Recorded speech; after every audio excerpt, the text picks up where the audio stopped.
ओम नमः शिवाय। जैसा कि आप लोगों ने टाइटल में पढ़ ही लिया होगा कि आज हम लोग यहाँ पर चर्चा करने वाले हैं कि जो व्यक्ति ब्रह्मचर्य का पालन करना चाहते हैं वो शुरुआत कैसे कर सकते हैं। ब्रह्मचर्य का पालन की शुरुआत कोई भी व्यक्ति कैसे कर सकता है।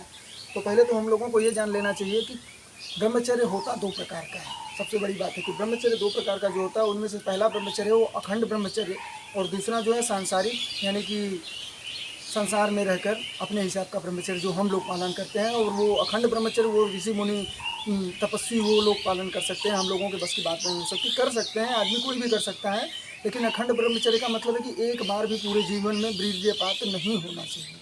एक बार भी वीर्यपात नहीं होना चाहिए। और ये जो गृहस्थ ब्रह्मचर्य है इनमें आप कर सकते हैं, लेकिन नियमानुसार कर सकते हैं। तो सबसे बड़ी बात है कि हम लोगों को शुरुआत यदि करनी है ब्रह्मचर्य में स्थित होना है तो हमें कुछ चीज़ों का त्याग करना होगा और अनुशासन के साथ अपनी जीवन शैली को आगे लेकर चलना होगा, तभी हम ब्रह्मचर्य का पालन कर पाएंगे। वरना ब्रह्मचर्य का पालन इतना आसान नहीं है। ब्रह्मचर्य के पालन के लिए आपको कुछ अनुशासन चाहिए। उन अनुशासन में चलने की ज़रूरत होती है हर मनुष्य को, कोई भी हो, या अखंड ब्रह्मचर्य का पालन करने वाला हो या गृहस्थ ब्रह्मचर्य का पालन करने वाला हो, दोनों लोगों को अनुशासन की ज़रूरत होगी। और अखंड ब्रह्मचर्य जो पालन कर रहे हैं उन्हें बहुत ही ज़्यादा अनुशासन की ज़रूरत होती है। और ये तो इनमें भी अनुशासन की ज़रूरत है जो हम लोग करते हैं, लेकिन इनमें थोड़ा कम कर सकते हैं, लेकिन उस हिसाब से नहीं। और ये दोनों का लाभ और हानि दोनों अलग है। यदि आप अखंड ब्रह्मचर्य का पालन जो कर रहे हैं उन्हें जो प्राप्त होने वाली चीज़ें हैं वो गृहस्थ को नहीं प्राप्त हो सकती उस हिसाब से जिस हिसाब से उन्हें प्राप्त होगी।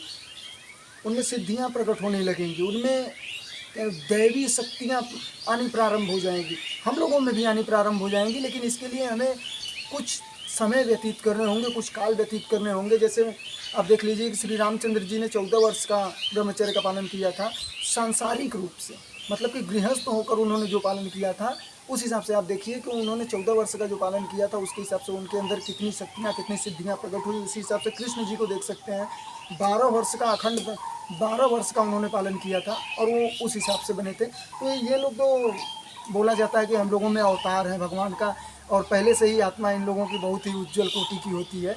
लेकिन आप देखिए कि भीष्म पितामह एक समझ लीजिए कि मनुष्य के रूप में जन्मे थे, उन्हें भगवान का अवतार नहीं कहा जाता, लेकिन उन्होंने अखंड ब्रह्मचर्य का पालन करके मृत्यु को जीत लिया था। इच्छा मृत्यु का वरदान उन्हें प्राप्त था।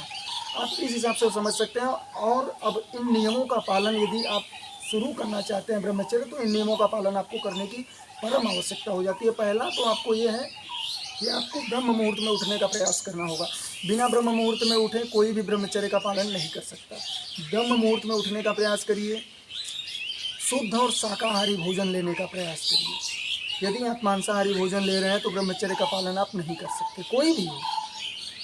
ये कोई एक विशेष व्यक्ति की बात नहीं हो रही, यहाँ पर कोई भी हो यदि मांसाहार का प्रयोग करता है तो वो कोई भी ऐसा व्यक्ति नहीं जो मांसाहार का प्रयोग करते हुए ब्रह्मचर्य का पालन कर ले। आपका तीसरा जो नियम है, तीसरे नियम पर आप यदि आते हैं तो आपको शुद्धता के साथ जीवन बिताना होगा और भक्ति बहुत ज़रूरी हो जाती है आपके लिए। आप डेली 10 मिनट 15 मिनट 20 मिनट आधा घंटा आरती करिए या फिर भगवान का स्मरण करिए। इससे एक शक्ति आपके अंदर आएगी जो कि दैवी शक्ति होगी, जिससे ही आपका ब्रह्मचर्य का पालन चलेगा। और सबसे बड़ी बात है आपको गलत चीज़ें नहीं देखनी है। कोई भी गलत चीज़ यदि आपके समक्ष हो रही है आप वहाँ से हट जाइए। यदि आप उसे नहीं हटा सकते तो, यदि हटा सकते हैं तो फ़ौरन उसे हटा दीजिए। और गलत चीज़ ना ही मोबाइल पे देखनी है ना बाहर देखनी है, और ना ही किसी के बारे में गलत सोचना, ना ही करना। मनसा वाचा कर्मणा तीनों से आपको शुद्ध होना होगा। और ये एक दिन में आप शुद्ध नहीं हो सकते, लगातार आपको प्रयासरत रहना होगा। प्रयास करते करते आप धीरे धीरे आप में बदलाव आना स्टार्ट होगा। ब्रह्मचर्य का पालन करने के लिए ये तीनों के साथ आपको ये ध्यान देना होगा कि ज़्यादा तली भुनी चीज़ें ना खाएं, नहीं तो फिर वीर्यपात होने की संभावना होगी। आप क्या कहते हैं कि स्वप्न दोष के शिकार हो जाएंगे। क्योंकि जिनका आदत है या तो हस्तमैथुन करने की आदत थी या फिर अन्य क्रियाओं में वो लगे थे, संलग्न थे, तो जब वो छोड़ देंगे ब्रह्मचर्य की वजह से कि नहीं अब हम ब्रह्मचर्य का पालन करेंगे, तो फिर वीर्यपात होना संभव है, होना ही होना है। तो उसके लिए आपको कुछ नियमों का पालन करना होगा। पहले आप ये जान लीजिए कि आपको बिल्कुल शुद्ध रहना है, शाकाहारी रहना है, ब्रह्म मुहूर्त में उठना है, ध्यान साधना करना है। उसके बाद ही आप ब्रह्मचर्य का पालन कर पाएंगे। ब्रह्मचर्य का पालन करते हुए आपको ये देखना है कि कहीं कोई गलती ना हो आपसे। कोई भी जैसे आगे स्त्री जा रही है, स्त्री जा रही है कोई भी, तो उसके बारे में गलत नहीं, उसे अपने बहन की नज़र से देखिए, माता की नज़र से देखिए, तभी जाकर आप ब्रह्मचर्य का पालन कर सकेंगे। इन नियमों का आप यदि खासकर पालन कर रहे हैं तो ही ब्रह्मचर्य में आगे हुए व्यक्ति बढ़ सकते हैं, अन्यथा सिर्फ दिखावा हो सकता है कि हाँ ब्रह्मचर्य का मैं पालन कर रहा हूँ, कोई लेना देना नहीं हो सकता। और फ़ायदा और नुकसान इन दोनों का दोनों ही है, ये बात नहीं है कि फ़ायदा और नुकसान नहीं है। फ़ायदा आपको वो फ़ायदे होंगे जो आप सोच भी नहीं सकते। कोई भी व्यक्ति ऐसा नहीं है कि ब्रह्मचर्य के बारे में जो आपको सिद्धियाँ, शक्तियाँ, दैवी शक्तियाँ प्रकट होती हैं आपके अंदर, वो कोई नहीं बता सकता। हाँ, लेकिन ये करने के लिए आपको कुछ दिन चलना होगा लगातार इसी राह पर। ये नहीं कि 10 दिन, 20 दिन, महीना, 2 महीना, 4 महीना, इससे नहीं होगा। लगातार चलने की संभावना, जैसे कि 12 साल लगातार, आप ये देखिए कि 12 साल लगातार स्वामी विवेकानंद जी ने पालन किया था।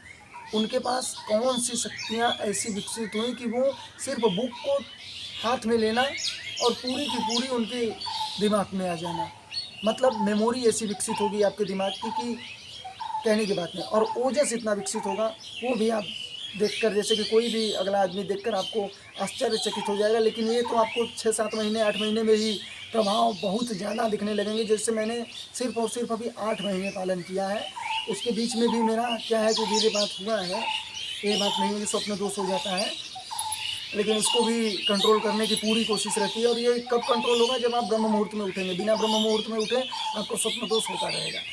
नियम अब एक और ये जान लीजिए कि आपको जो है कि शाकाहारी रहना है, मांसाहार की तरफ बिल्कुल नहीं बढ़ना है, तली भुनी चीज़ें बिल्कुल बाजार की नहीं खानी है, घर पर अपने शुद्ध बनाइए वही खाइए, इसके अलावा कुछ नहीं। और आप में ताकत इतनी विकसित होगी, कहने की बात नहीं।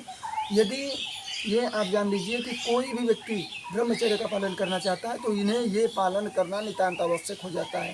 बिना ये पालन किए आप ब्रह्मचर्य में स्थित नहीं हो सकते। ये शुरुआत के लिए मैंने आपको कुछ सिंपल टिप्स दिए हैं, ये नहीं कि बहुत ज़्यादा आगे तक जाकर ये बता रहे हैं, बहुत ही सिंपल टिप्स हैं। इन्हें जो व्यक्ति अपने जीवन में लागू करेगा वही ब्रह्मचर्य में आगे बढ़ पाएगा।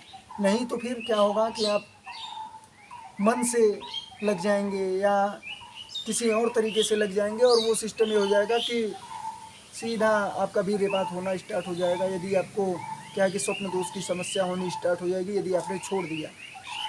क्या छोड़ दिया? वो क्रियाएं छोड़ दी जो क्रियाएं आपने कर रहे थे। आप वो क्रियाएं जो पहले कर रहे थे, या तो हस्त मैथुन या अन्य क्रियाएं किसी के साथ या कोई भी ऐसा, तो फिर वो सब जो है कि एक ही साथ, क्योंकि वो जो हमेशा से चलता आ रहा है वो बंद होने वाला नहीं है। वो आपने अपने संकल्प से ये सोच लिया कि अब मैं ब्रह्मचर्य का पालन करूंगा तो वो बंद हो जाएगा, वो बंद होने वाला नहीं है। उसे बंद करने के लिए आपको धीरे धीरे लगातार प्रयासरत रहना होगा, तब जाकर वो बंद होगा। इन सभी नियमों का जो व्यक्ति पालन कर रहा है, मैं उसे 100% बता रहा हूँ, वो ब्रह्मचर्य का पालन शुरुआती ढंग से करना स्टार्ट कर देगा, उसे कोई प्रॉब्लम नहीं होगी। लेकिन जो व्यक्ति इनमें से कोई भी नियम छोड़ता है वो ब्रह्मचर्य का पालन लगभग उस हिसाब से नहीं कर सकता। वो पक्का है कि उनका वीर्यपात होता रहेगा। और कोई भी आपको प्रश्न पूछना हो तो कमेंट में प्रश्न जरूर पूछिए। बहुत बहुत धन्यवाद आप सभी का। ओम नमः शिवाय।